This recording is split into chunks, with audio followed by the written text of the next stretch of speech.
He's not cruel, he's not aggressive, but something just feels off.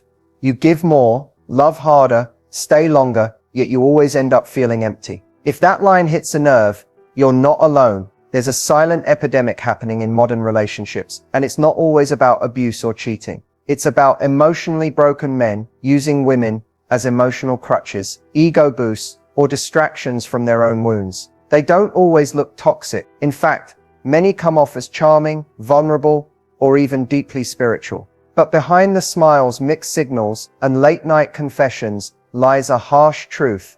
They're not in it to grow with you. They're in it to take from you what they can't give themselves. This video isn't about blaming men, it's about protecting women. You deserve clarity. You deserve peace. You deserve more than confusion wrapped in chemistry. In this video, we'll unpack subtle but powerful signs that a man is emotionally broken and using you, whether consciously or not. Some of these signs are shockingly easy to miss, especially when you're emotionally invested. We'll go beyond the surface-level cliches and dive into patterns that are emotionally, mentally, and even spiritually draining. If you've ever questioned, why does he pull away when things get good? Or why do I feel lonelier with him than without him? This video will give you answers and tools. No fluff, no recycled advice, just raw truth, deep insights, and the clarity you've been craving. Let's begin. Your peace starts here. To understand why a man may use a woman without ever intending to hurt her, you have to step inside the emotional world he's hiding from everyone, including himself. An emotionally broken man often carries unhealed wounds: betrayal, abandonment, failure, shame. These aren't just bad memories, they shape his identity. Deep down, he believes he's unworthy of love, incapable of stability, or simply doomed to fail at anything that feels real or lasting. So what does he do? He creates emotional shortcuts. He fakes depth, not because he's evil, but because real intimacy threatens the walls he's built to survive. He mirrors your energy, says all the right things, and keeps you emotionally close, but never fully lets you in. He may crave connection, but when things get too real, too calm, or too safe, his subconscious screams, "This will end in pain." That's when you'll see the push-pull, the hot and cold. One day he's sharing childhood traumas. The next, he ghosts your emotional needs. To him, love isn't a journey, it's a transaction. You give him safety, nurturing, validation, and he gives you just enough to keep you hoping. But the truth, he's not healing, he's hiding. And as long as he refuses to face his past, you become a bandage for a wound he won't even admit is bleeding. Understanding his mind isn't about excusing the behavior, it's about freeing yourself from thinking you can fix it. You didn't break him, you can't heal him, but you can protect your heart from being collateral damage. Sometimes the hardest people to walk away from are the ones who never clearly hurt you, but never clearly chose you either. And that's exactly how emotional unavailability works. It's not always loud or toxic. Sometimes it's gentle, confusing, wrapped in potential. And that's why it's so easy to miss. He might not ghost you. He might not yell. He might not cheat. In fact, he might even seem emotionally deep. He shares pieces of his past, talks about childhood trauma, maybe a rough breakup. He opens up just enough to feel intimate, but never enough to let you fully in. And that's the first subtle sign. He talks about his pain, but he's not actually working through it. He'll say he's bad at emotions, or not ready for anything serious, but he still wants your time, your comfort, your presence. And when you bring up your feelings, he acts overwhelmed. He'll make you feel like you're overanalyzing everything, like you're asking too much, like your emotions are a burden he doesn't know how to carry. He's consistent until he's not. One week he's texting you every morning, telling you how much he loves talking to you. The next, he's distant. Short replies, vague excuses. And when you ask what's going on, it turns into a guilt trip. "I've just been in a weird place," or "This is why I don't open up to people." You end up comforting him for how he's making you feel. And maybe you keep holding on because you remember the version of him you saw early on, the one who seemed so present, so open. But if you're honest, that version hasn't been around much lately, has he? Emotional availability isn't about what someone shows you in the first 2 weeks. It's about what they maintain when the high wears off. Another subtle sign: you don't feel emotionally safe. You hesitate before speaking your truth. You filter your words, your needs, your vulnerability, because somewhere along the line, you learned that honesty makes him withdraw. So you shrink, you play it cool, you tell yourself to be low maintenance. But what you're really doing is abandoning your own emotional needs just to hold on to someone who isn't capable of meeting them. And the most heartbreaking part, he might not be a bad person. He might even care about you in his own way. But that doesn't mean he's available. Caring isn't the same as choosing. Liking you isn't the same as showing up. And pain isn't an excuse to keep hurting people who just want to love you. So if you feel like you're stuck waiting for clarity, waiting for consistency, waiting for him to be ready, take that as your sign.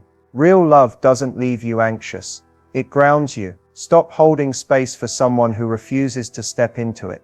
At first it feels like a dream. He's charming, attentive, maybe even a little intense, but in the best way. He says all the right things, tells you you're different, that he's never felt this way before.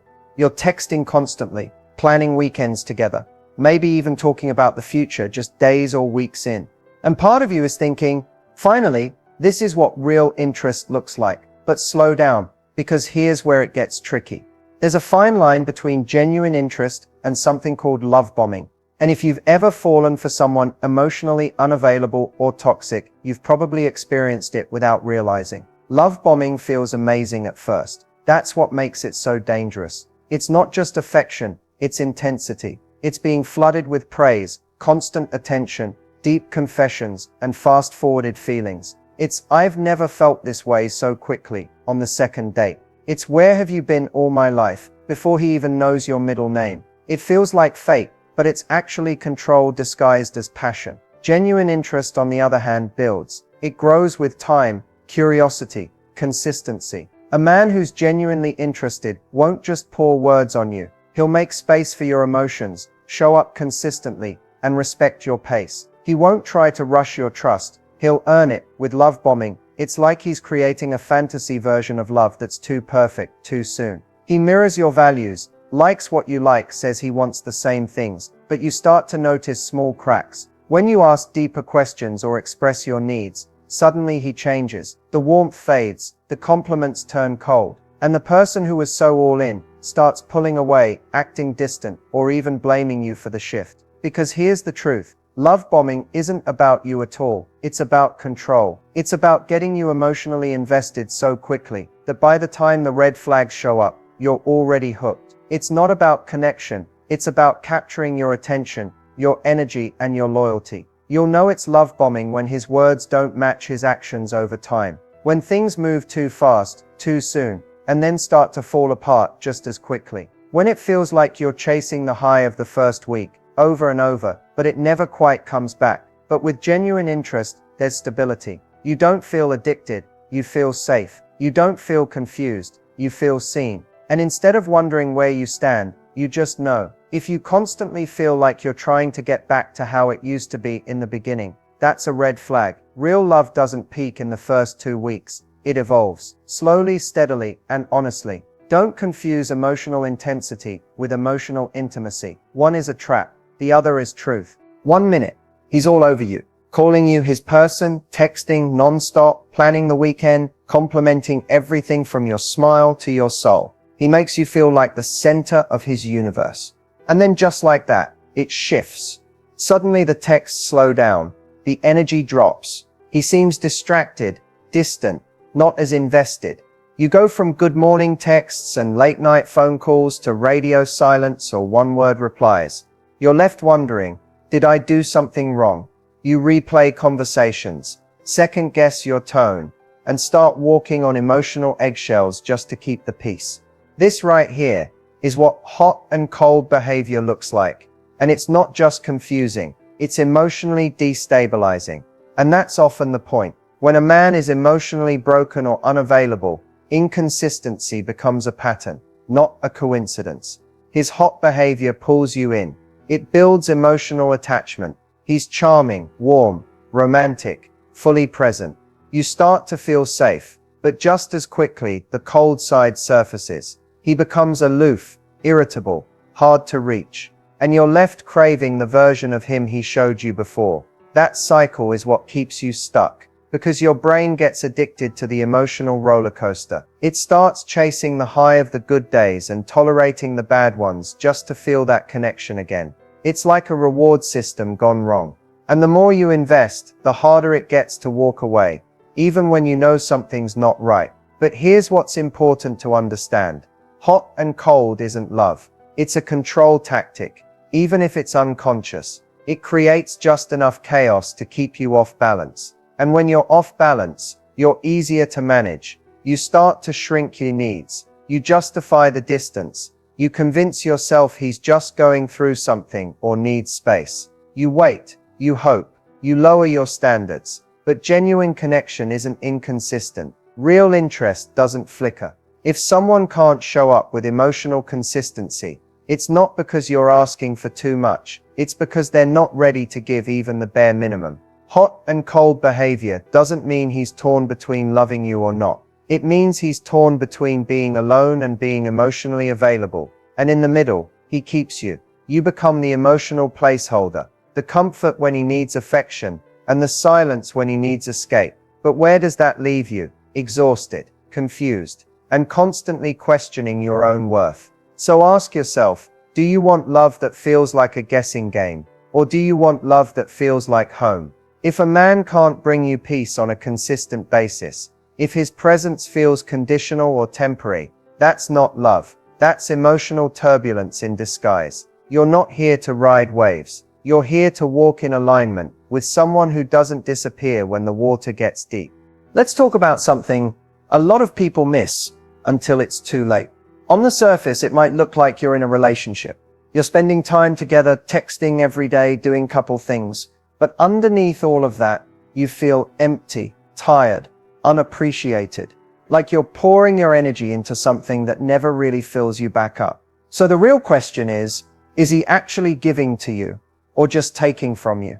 Because here's the truth. Not every man who shows up is showing up for you. Some are showing up for what they can get.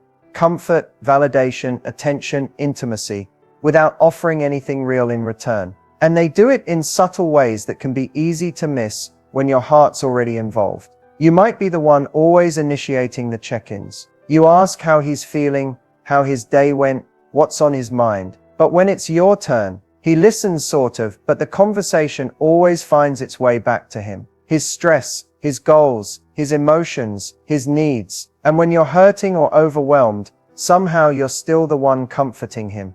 You're supporting his dreams, encouraging him when he's down, making sacrifices for his schedule. But when you need something, he's busy, distracted, or he acts like you're asking too much. So you start asking for less. And before you know it, you're carrying the emotional weight of the entire relationship alone. And maybe he tells you he loves how supportive or nurturing you are. But notice how often that's tied to what you do for him, not who you are as a person. That's not love. That's emotional extraction. He's feeding off your energy, but never refilling your cup. It doesn't always look selfish at first. Some broken men don't even realize they're doing this. They're so used to survival mode that they treat relationships like life rafts, clinging to whoever will keep them afloat. But your love shouldn't be a rescue mission. You're not here to be his emotional oxygen while he refuses to learn how to breathe on his own. Love is supposed to be mutual, balanced, shared. If you're always giving your time, your body, your emotional energy,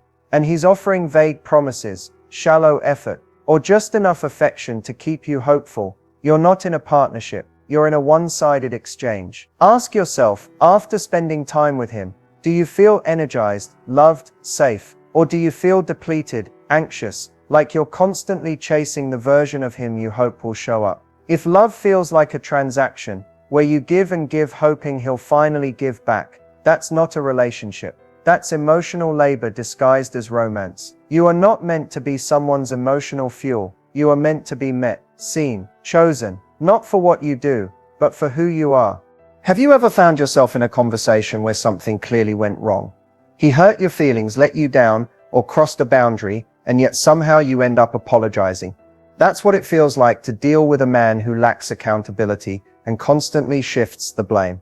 It's subtle, it's manipulative, and over time it makes you doubt your own reality. At first it seems harmless. You bring something up, maybe he forgot to follow through on something important, or he made a hurtful comment. Instead of hearing you out, he brushes it off. You're overreacting. I didn't mean it like that. Why are you always so sensitive? Suddenly, it's not about what he did, it's about how you responded. This is emotional deflection at its finest. The more you speak your truth, the more he twists it to make you question yourself. And if you're naturally empathetic, nurturing, or just want to keep the peace, you'll start internalizing it. You'll wonder, maybe I really was too emotional. Maybe I just caught him on a bad day.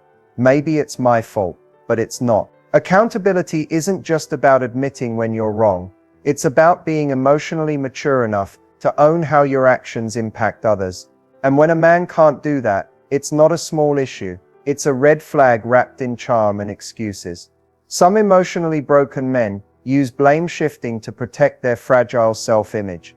Taking responsibility feels like a threat to their identity, especially if they already feel like they're not good enough deep down. So instead of saying, I messed up, they'll say, you made me do this, or I wouldn't act this way if you didn't push me. And when this becomes a pattern, it's dangerous. Not physically, always, but emotionally. Because you start shrinking, you stop expressing needs, you stop bringing up your pain, because it always turns into a debate. And eventually, you become a version of yourself that feels quieter, smaller, more careful, just to avoid the emotional blowback. That's not love, that's fear disguised as compromise. In a healthy dynamic, when you say, that hurt me, the other person leans in, not away. They ask questions, they reflect, they take ownership. Not perfectly, but willingly. Because accountability isn't about being flawless, it's about being present enough to acknowledge the truth, even when it's uncomfortable. If every conflict ends with you questioning your worth, your tone, your memory, it's not you. It's him avoiding responsibility, so he doesn't have to grow. You deserve someone who owns their mess, who apologizes when it's needed, and listens when you speak from pain. Not someone who makes you feel guilty for having feelings. So if you're constantly made to feel like the problem, stop and ask yourself, is this relationship making me better, or just making me smaller? Real love doesn't deflect, it reflects. You're doing everything right.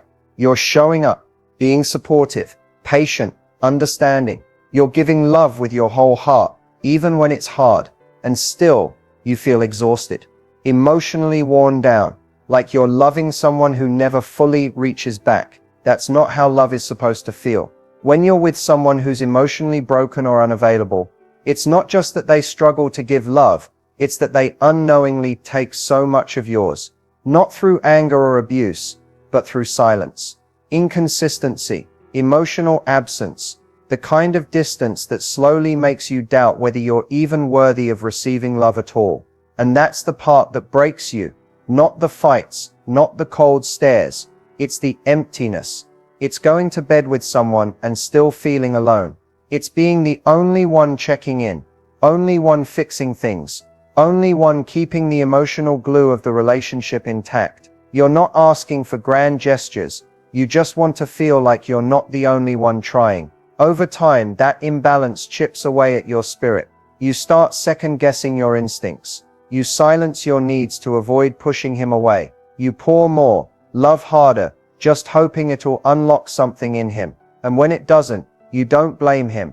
You blame you. That's how emotional depletion works. You're drained because you're constantly giving energy that's never returned. Real love should refill you. It should restore your sense of safety, not make you question your value. But in this dynamic, love becomes a job, a performance, a quiet sacrifice you make in exchange for temporary closeness. One kind word, one soft moment, and suddenly you feel like maybe it's working, but it's not. That's just survival love, a breadcrumb in place of a full meal. You feel drained because you're carrying the emotional weight of two people. You're doing all the repairing, all the explaining, all the feeling, for both of you. You're working double time to make the relationship feel whole when he's only bringing half of himself on his best day. And somewhere deep down you know it. You know that the connection doesn't feel mutual, that the love you're receiving is conditional, based on how easy you are, how little you ask for, how much you're willing to tolerate. You tell yourself he just needs time, space, healing. But what about you? When do you get to feel held, seen, loved without effort? If love makes you feel empty, anxious, confused, or small, it's not love, it's emotional survival wrapped in false hope. And the reason you're drained isn't because you're too much, it's because you've been giving to someone who's only been taking. You deserve a love that fills, not one that bleeds you dry. Love isn't supposed to break you down, it's meant to build you up.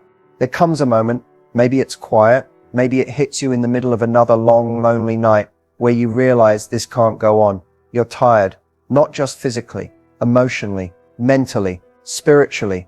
You've given your energy, your trust, your softness to someone who never truly showed up. And now something inside you whispers, enough. That's where real change begins. Not in anger, not in revenge, but in clarity. In the decision to stop begging for love in places that only offer confusion and crumbs. In the choice to break a cycle that's been slowly breaking you. So how do you actually stop the cycle? First, you have to be honest with yourself. Not just about what he's doing, but about what you've been accepting. Because emotional users thrive in silence. They thrive when you second guess yourself. When you lower your boundaries in the name of love. When you stay quiet just to keep them close. That's not love. That's emotional survival, dressed up as loyalty.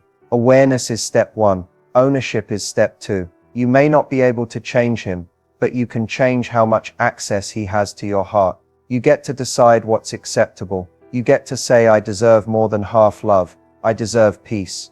Next, stop trying to manage his emotions. It's not your job to fix him, heal him, or carry the weight of his wounds. That's his work. And if he's not actively doing it, no amount of love from you will make a difference. Emotional labor doesn't buy love. It only burns you out. Start choosing boundaries over hope. Hope can be beautiful, but when it's tied to someone who keeps hurting you, it becomes a prison. A boundary says, I can love you and still walk away if loving you means losing myself. Boundaries aren't walls, they're clarity, they're self-respect in action. Then reconnect with your truth. Journal. Talk to someone you trust. Remind yourself of the version of you that existed before you started twisting yourself into someone easy to love. That version is still there, strong, intuitive, and deserving of so much more than this cycle. And finally, take action. Maybe that's a conversation. Maybe it's distance. Maybe it's walking away completely. Whatever it is, let it be a decision that honors your worth, not one driven by fear of being alone. Because the truth is, being alone and healing is so much better than being with someone and constantly doubting your value. You are not too emotional. You are not too sensitive. You are not too much. You've just been giving your light to someone who never planned to protect it. But now it's your turn to protect you. The cycle ends the moment you say, I choose me. If you've made it this far into the video, then you're not just looking for answers. You're looking for healing, for truth. For that deep, quiet strength that comes from finally seeing a situation for what it is and deciding you're not going to live in confusion anymore. Here's what I want you to take with you. When a man is emotionally broken and he hasn't chosen to do the inner work, he will leave a trail of damage behind him, no matter how charming, sweet, or wounded he may seem. And if you stay in that dynamic long enough, you begin to break in quiet ways too. You start questioning your intuition. You second guess your worth. You accept less and convince yourself it's love, because you're scared to let go of what you wish it could be. But today, right now, you have the power to draw a line, to say, I'm done participating in love that leaves me anxious, drained, and unfulfilled. That is not cold. That is not selfish. That is the most loving thing you can do for yourself. Healing doesn't start with someone else showing up. It starts when you stop abandoning yourself. You don't have to fix him. You don't have to wait for him to change. And you definitely don't have to keep proving your worth to someone who only notices you when you're slipping away. You are not here to be half-loved, conditionally accepted, or emotionally used. You are here to experience love that is clear, calm, and reciprocal. Love that makes you feel safe when you speak. Love that shows up, not just in words, but in consistent action. And the good news, the more you start choosing you, the more that kind of love becomes possible. So protect your peace, honor your heart, and never forget, you were never too much. You were just giving too much to someone not ready to receive it. Your clarity is power, your boundaries are sacred, and your healing, it begins now.